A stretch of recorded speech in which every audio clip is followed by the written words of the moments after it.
Hello guys, कैसे हैं आप सब लोग। यार फाइनली आज इस वीडियो को रिकॉर्ड कर रहा हूँ बहुत दिन बाद, क्योंकि मैं ब्लॉगर से बहुत सारे लोगों से बात करना चाहता था। उनसे ये जानना चाहता था कि वो किन किन गलतियों को करते हैं। और आज की इस वीडियो में आपको पता चलने वाला है कि आप अपने ब्लॉगिंग लाइफ में किन किन गलतियों को दोहराते हैं, जिनकी वजह से आपका मेहनत, आपका इन्वेस्टमेंट सारा का सारा वेस्ट चला जाता है। तो वीडियो में बने रहो। अगर वीडियो अच्छा लगे तो इसको लाइक कर देना, दोस्तों के साथ शेयर जरूर करना, सब्सक्राइब किए बिना मत जाना। ओके, तो वीडियो को चलो आगे बढ़ाते हैं।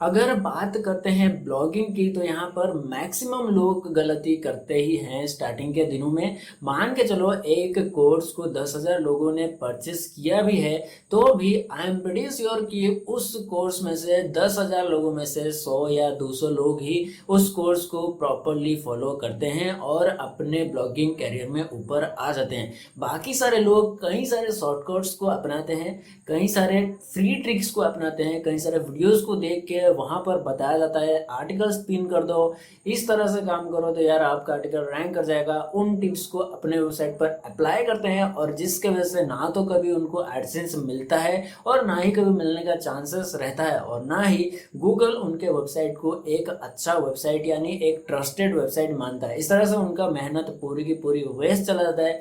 तो यार करना क्या चाहिए, सबसे पहले जो गलती करते हैं लोग यूट्यूब से देखकर वीडियोस की, यार फ्री में आप काम कर सकते हो।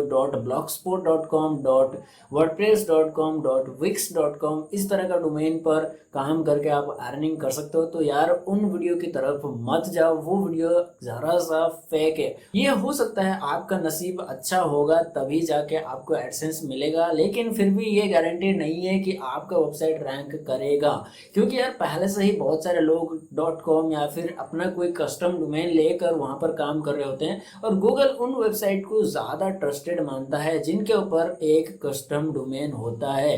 चाहे आप ब्लॉगर यूज करो, चाहे आप वर्डप्रेस यूज करो, या फिर चाहे आप विक्स यूज करो, या फिर चाहे आप किसी PHP बेस्ड प्लेटफॉर्म को यूज करो, लेकिन आपके पास एक कस्टम डोमेन होना चाहिए। यहाँ पर बहुत सारे लोग ये भी गलती करते हैं कि डोमेन चूज करने के टाइम पे .tk, .xyz इस तरह का लो लेवल डोमेन ले लेते हैं और फिर उनके ऊपर काम करते रहते हैं, लेकिन कुछ फायदा होता नहीं है। आपको यार एक टॉप लेवल डोमेन ढूंढना चाहिए जो होता है .com, .online, .oo.in अगर इंडिया में रैंक कराना हो तो। लेकिन .com सबसे ज़्यादा बेहतर है और लोग भी इसी के ऊपर ज़्यादा ट्रस्टेड करते हैं। तो यार आपको एक .com डोमेन ले लेना चाहिए स्टार्टिंग के दिनों में। अगर आप इन्वेस्टमेंट नहीं कर सकते तो यार आप ब्लॉगिंग नहीं कर सकते, क्योंकि ब्लॉगिंग ही एक ऐसा प्लेटफॉर्म है जहां पर आपको इन्वेस्टमेंट की बहुत ज़्यादा ज़रूरत होती है।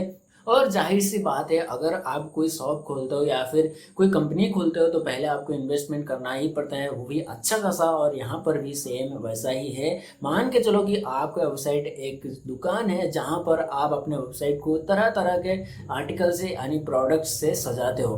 तो नेक्स्ट स्टेप आता है होस्टिंग, क्योंकि ये सबसे ज़्यादा इम्पोर्टेंट टॉपिक है और यहीं पर बहुत सारे लोग और एक बार गलती करते हैं। क्योंकि यहाँ पर मैंने जिन लोगों से बात किया है, मेरे करियर में मैंने बहुत सारे ऐसे लोगों को देखा है जो किसी बड़े कंपनी से होस्टिंग को परचेज कर लेते हैं, देन उसको कई सारे लोगों के साथ शेयर करते हैं जिनका कोई मतलब ही नहीं होता। उन लोगों को बस पैसा कमाने से मतलब होता है, और जो बिगिनर्स होते हैं उनको पता नहीं होता, और जो पैसा खर्चा करना नहीं चाहते हैं उन लोगों के लिए भी ये होस्टिंग होता है, और वो इस होस्टिंग को परचेस कर लेते हैं। देन उसके बाद 10 या 15 दिन 15-20 आर्टिकल्स को अपलोड करते हैं, देन उनका वेबसाइट क्रैश हो जाता है। इस तरह से अगर करते हो तो यार आपका वेबसाइट जिंदगी में कभी भी रैंक करेगा ही नहीं, और ना ही गूगल आपके वेबसाइट को कभी ट्रस्टेड मानेगा। अगर गूगल का ट्रस्ट एक बार डाउन हो जाता है तो आपके वेबसाइट का कोई भी मतलब नहीं है, आप चाहे जितना भी मेहनत कर लो। तो एटलीस्ट एक अच्छा खासा होस्टिंग ले लेना चाहिए। अगर आप होस्टिंग और डोमेन सस्ते रेट में चाहिए जिसमें हर चीज़ मौजूद हो, तो यार आप नीचे डिस्क्रिप्शन में लिंक दिया हूँ, वहां से जाके आप परचेस कर सकते हो। ये मत सोचना कि आप उस लिंक से जाओगे तो मुझे कुछ पैसा मिलेगा, ऐसा कुछ भी नहीं है। मेरे से अगर आप जुड़े हुए हो, अगर आप मेरे व्हाट्सएप ग्रुप या फिर टेलीग्राम ग्रुप से जुड़े हुए हो, तो आपको पता ही होगा कि यार हम जो काम करते हैं वो सिर्फ सच्चाई के ऊपर करते हैं, ना कि किसी को झूठा दिलासा देते हैं। इसके अलावा नेक्स्ट स्टेप आता है आर्टिकल्स, और यहाँ पर यूट्यूब पर अगेन बहुत सारे वीडियोस अपलोड किए गए हैं जिन पर व्यूज भी अच्छा खासा है और जिन पर कई सारे लोग ट्रस्ट भी करते हैं और बाद में उनको जाके पछताना पड़ता है। और वो ये है कि यार आप किसी प्लगइन्स को इंस्टॉल करो वर्डप्रेस में और कहीं से भी आर्टिकल्स को स्पिन करो। मान के चलो आपने एक न्यूज़ वेबसाइट क्रिएट किया और एनडीटीवी, टाइम्स ऑफ इंडिया या फिर किसी भी ऐसे बड़े वेबसाइट से उनका आर्टिकल को स्पिन करके अपने वेबसाइट में इंपोर्ट कर दिया, तो क्या आपको लगता है कि वो आर्टिकल रैंक करेगा? क्या वो चैनल वालों को पता नहीं चलेगा कि उनका आर्टिकल को आपने अपने वेबसाइट में इंपोर्ट किया है? क्योंकि उनके पास कई सारे ऐसे एडिटर्स होते हैं, वो लोग पैसा अच्छा खासा खर्चा करते हैं इसके लिए, न्यूज़ के लिए वो लोग जगह जगह जाते हैं और फिर वहाँ से न्यूज़ कैरी करते हैं। तो आप सिर्फ एक प्लगइन के मदद से अगर इस तरह का काम करते हो तो आपका वेबसाइट कैसे रैंक करेगा? फिर आप इस तरह का काम करते रहते हो, उसके बाद बहुत टाइम बीत जाता है, फिर आपको लगता है कि ब्लॉगिंग अच्छा नहीं है, यहाँ पर कुछ भी होता नहीं है और आप डिमोटिवेट हो जाते हो, फिर ब्लॉगिंग को छोड़ देते हो। आपका मेहनत भी बर्बाद हो जाता है, आपका डोमेन भी बर्बाद हो जाता है, डोमेन का ट्रस्ट लेवल डाउन हो जाता है और आपका पैसा भी बर्बाद होता है। तो ऐसा मत करो। एटलीस्ट अगर आप एक हफ्ते में 3 आर्टिकल डालते हो या फिर एक आर्टिकल भी डालते हो, पर मेरे केस में 15 दिन में एक आर्टिकल डालता हूँ, क्योंकि यार मेरे पास बहुत सारे वेबसाइट पहले से है और उनको मैनेज करना मेरे लिए बहुत मुश्किल हो जाता है। तो अगर मान के चलो आपने एक हफ्ते में एक आर्टिकल डालते हो अपने वेबसाइट में, तो ये फोकस करो कि यार उस आर्टिकल को बहुत अच्छा खासा आर्टिकल होना चाहिए, डिटेल में आर्टिकल होनी चाहिए और वो आर्टिकल में हर एक वर्ड आपके तरफ से लिखा होना चाहिए, ना कि किसी भी इस तरह का वीडियोस को देख के कहीं से स्पिन करके आपने अपने वेबसाइट में इंपोर्ट किए हो। ओके, तो आर्टिकल को आपको सही से लिखना है, खुद से लिखना है। जो लोग यहाँ पर बोलते हैं कि ब्लॉगिंग में आप आर्टिकल को स्पिन कर सकते हो, अपने वेबसाइट में डाल सकते हो, वो लोग को यार भूल जाओ। क्योंकि जो लोग लगता है कि ब्लॉगिंग में कम मेहनत होता है, उन लोगों के लिए ये जान लेना बहुत ज़रूरी है। ब्लॉगिंग एक ऐसा काम है जो आपको जॉब से भी दुगना मेहनत करना पड़ता है। अगर मैं मेरी बात करूं तो मैं आज भी, हालांकि मेरे पास 42 वेबसाइट्स हैं और सारे के सारे लगभग रैंक करते हैं, लेकिन आज भी मैं खुद से ही आर्टिकल्स को लिखता हूँ, चाहे वो 15 दिन लगे या फिर 20 दिन लगे। मैं उन पर प्रॉपर तरीके से रिसर्च करता हूँ, उसके बाद ही उसको पोस्ट करता हूँ। और आज तक ऐसा बहुत कम लोग होंगे या फिर 10 या 15 लोग होंगे जिनको मैंने अपने वेबसाइट के लिए आर्टिकल लिखने को कहा है और उनको मैं बैकलिंक्स प्रोवाइड करता हूँ, क्योंकि उनका आर्टिकल प्रॉपर डिटेल में होता है और उनका हर एक वर्ड खुद से लिखा गया होता है। तो अगर आप इस तरह से काम करते हो तो डेफिनेटली आपका आर्टिकल को लोग ट्रस्ट करेंगे और आपका आर्टिकल को रैंक करने में कोई नहीं रोक सकता। इसके अलावा दूसरा जो स्टेप्स आता है वो है यार बैकलिंक्स। बैकलिंक्स के लिए बहुत सारे लोग यहाँ पर पागल हैं और बहुत सारे वीडियो, बहुत सारे फ्रेंड यहाँ पर मौजूद हैं जो लोग बोलते हैं सिर्फ बैकलिंक्स क्रिएट करो हजारों, उसके बाद आपका वेबसाइट को रैंक करने में कोई नहीं रोक सकता। इस तरह का गलती कभी नहीं करना। और लोग इसी को फॉलो करके कई ऐसे वेबसाइट पर बैकलिंक्स बनाने लग जाते हैं जिनका ना तो कोई ट्रैफिक है, ना कोई नाम है और ना ही उन वेबसाइट पर कोई अच्छा खासा ट्यूटोरियल्स या फिर अच्छा सा कंटेंट मौजूद है। या तो उन वेबसाइट पर बैकलिंक्स क्रिएट करते हैं जो यार कोई गलत वेबसाइट है, कहीं वायरस मौजूद है, उनके तरफ से बैकलिंक्स अगर आप अपने वेबसाइट के लिए ले भी लेते हो तो उन बैकलिंक्स का कोई मतलब नहीं होता। और गूगल ने लेटेस्ट अपडेट हाल ही में अपडेट किया है कि बैकलिंक एक वेबसाइट के लिए, एक रैंकिंग के लिए मायने नहीं रखती। अगर आपका आर्टिकल सही है, अगर आपका कंटेंट अच्छा है, लोग उसको फॉलो करते हैं, तो आपका आर्टिकल को ऊपर आने में कोई नहीं रुक सकता। इवन गूगल न्यूज़ में भी टॉप में आने में कोई नहीं रुक सकता। तो यहाँ पर बैकलिंक्स कुछ भी मैटर नहीं करता। आप सिर्फ अपने काम में ध्यान दो, वो आपके लिए ज़्यादा बेटर है। अब जो नेक्स्ट स्टेप आता है, सबसे इम्पोर्टेंट टिप्स है, वो है यार वेबसाइट की डिज़ाइन, वेबसाइट की स्ट्रक्चर। अब यहाँ पर बहुत सारे ऐसे बिगिनर्स हैं जो क्या करते हैं, ना कोई वीडियो को सही से देखते हैं और ना ही किसी वेबसाइट पर टिप्स को ट्रिक्स को सही से पढ़ते हैं, ना ही फॉलो करते हैं। सिर्फ उनको बोल दिया जाता है कि यार आप यहाँ से फ्री में अर्न कर सकते हो, बस इतना ही सुनने के बाद मन में लड्डू फूटने लगते हैं और फिर वो चले जाते हैं, वेबसाइट बनाने लग जाते हैं, चाहे वो ब्लॉगर पर हो चाहे वो वर्डप्रेस पर हो।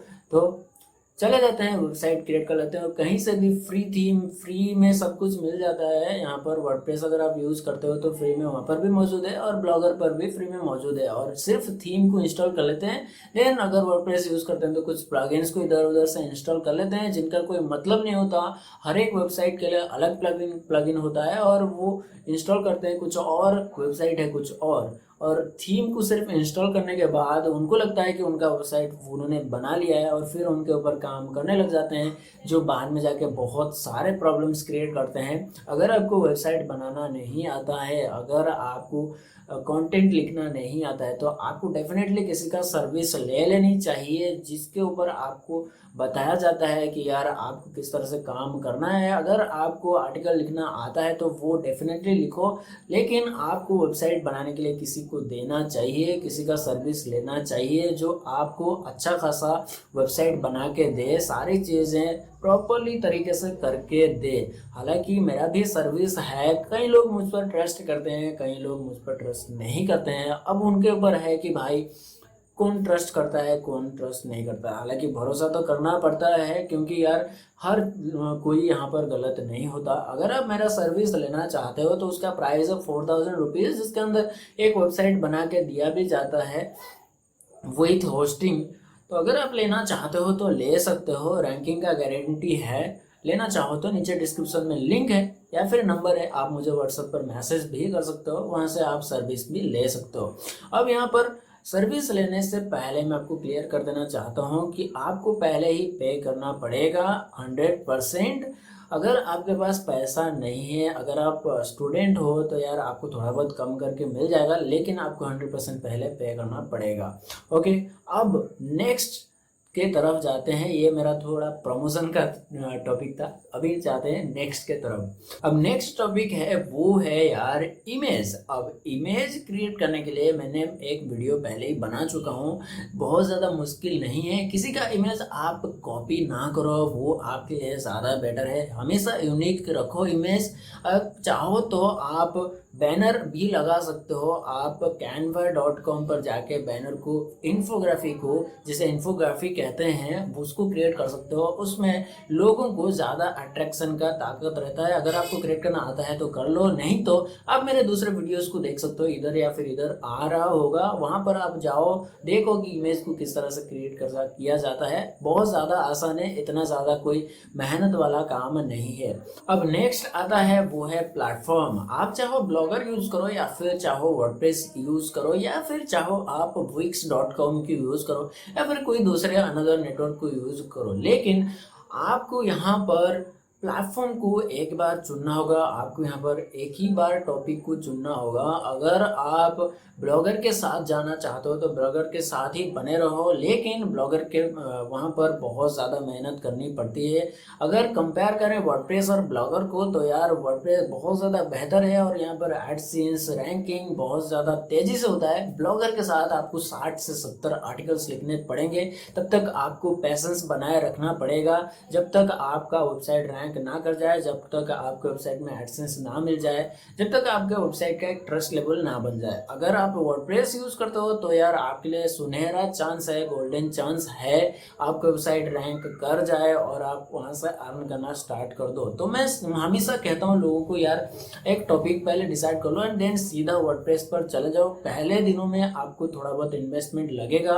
अगर आप इन्वेस्टमेंट नहीं कर सकते हो तो यार ब्लॉगिंग छोड़ दो, मत करो, वो आपके लिए ज़्यादा बेटर है। अब टॉपिक के ऊपर बात करें तो बहुत सारे लोगों को मैंने ऐसे भी देखा है जो यार पहले चूज करते हैं टेक्नोलॉजी, इसके बाद कुछ फोन्स का या फिर लैपटॉप का या फिर किसी भी टेक्नोलॉजी से रिलेटेड रिव्यूज को डालते हैं अपने वेबसाइट पर। उसके बाद वो क्या करते हैं, किसी और वेबसाइट को फॉलो करते हैं। जैसे अगर मैं मेरी बात करूं तो .dailywebsite.com को लोग फॉलो करते हैं कई सारे लोग, और कई सारे लोग ऐसा भी करते हैं, अपना टेक्निकल वेबसाइट है और मेरे वेबसाइट को देखकर वो लोग भी अपने वेबसाइट में ब्लॉगिंग टिप्स एंड ट्रिक्स को इनपुट कर देते हैं और इस केसेस में गूगल कंफ्यूज हो जाता है कि आपका वेबसाइट आखिर किस टॉपिक के बारे में है और इस तरह से गूगल कंफ्यूज रहता है और सैंड बॉक्स से कभी बाहर निकलता ही नहीं है। आपको पता नहीं है तो आपको मैं बता दूं, आपका वेबसाइट जब आप क्रिएट करते हो तो Google after indexing in Google search console, Google आपके वेबसाइट को 3 से 4 महीने तक अपने सैंड बॉक्स में रखता है।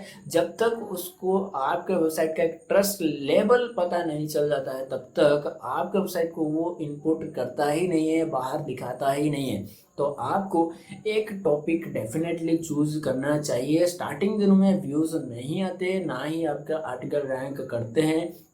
सिर्फ 10 या 15 दिन में आप वेबसाइट बना के ये मत सोचो कि आपके वेबसाइट से आप अर्निंग करना स्टार्ट कर दोगे या फिर आपका आर्टिकल रैंक करेगा। आपको वेबसाइट क्रिएट करने के बाद 3 से 4 महीना तक वेट करना है और तब तक आपके वेबसाइट में अपडेट रहता है। उसके बाद ही आपको रिजल्ट्स दिखना चालू होंगे। मेरे साथ भी कई बार ऐसा होता है। बहुत सारे वेबसाइट्स हैं मेरे और उनमें भी 4 से 5 महीना, किसी किसी वेबसाइट पर 6 महीना लग जाते हैं जहाँ पर एडसेंस मिलता ही नहीं है और ना ही वो रैंक करते हैं। 5 या 6 महीने के बाद ही मैं एडसेंस के लिए अप्लाई करता हूँ और तब तक अच्छे खासा आर्टिकल भी हो जाते हैं मेरे वेबसाइट पर और वो अच्छे खासे रैंक भी कर जाते हैं। तो यार आपको इन टिप्स को डेफिनेटली फॉलो करना चाहिए। अगर आपको कुछ भी डाउट है तो आप नीचे कमेंट सेक्शन में मुझे पूछ सकते हैं या फिर मेरे व्हाट्सएप ग्रुप को ज्वाइन कर सकते हैं, नीचे डिस्क्रिप्शन में लिंक दिया हुआ है। तो यार चलो मैं चलता हूँ। अब से डेली वीडियोस आ तो नहीं पाएंगे लेकिन हाँ रेगुलरली वीडियोस मैं अपलोड करने की कोशिश करूँगा। तब तक चलता हूँ मैं दूसरा वीडियो की तैयारी करने। तब तक के लिए bye bye. Like share subscribe किया बिना मत जाना। Okay bye bye.